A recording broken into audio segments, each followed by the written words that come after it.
Сегодня будем переделывать микроволновую печь, вернее ее систему управления. Здесь навернулся шлейф, кнопочки то срабатывают, то нет. Вот мне принесли я хочу теперь переделать на место шлейфа, сделать кнопочки. Для этого снимаем шлейф, потом разъединяем его. Он так как он склеен, состоит из 3 частей. Вот. Будем применять кнопочки, вот у меня показано здесь.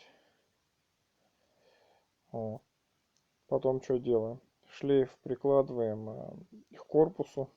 Предварительно, конечно, снимаем там электронику. Все. Вот. Прикладываем к корпусу. И сквозь шлейф, значит, просверливаем отверстие. Маленький сперва. Потом сверлим большего диаметра, чтобы кнопочки туда могли устанавливаться. Но если не устанавливается, немножко может даже поменьше.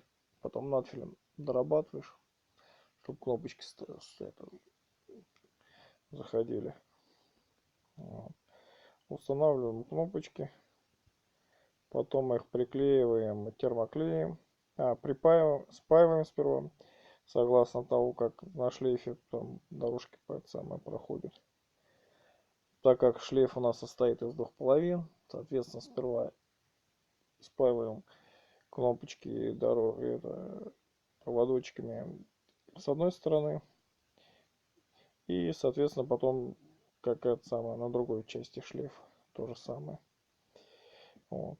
Проводки потом выносим и припаиваем непосредственно к плате, к электронному блоку. После этого приклеиваем кнопки термоклеем. Я термоклеем приклеиваю. Провода я тоже приклеиваю термоклеем, чтобы они не отвалились во время эксплуатации, перегибов. Вот. После назад приклеиваем, как сказать, от старого шлейфа просто, как лицевую часть, можно сказать. Вот. И все, в принципе, вся переделка. Вместо шлейфа теперь будут использоваться кнопочки внутри. Не один я уже блок такой на микроволновке переделал. Все вроде как работает надежно. Вот. Всего хорошего, подписывайтесь на мой канал. Буду что переделывать, буду, соответственно, тоже выкладывать. Не часто просто так. Не всегда есть возможность снимать там.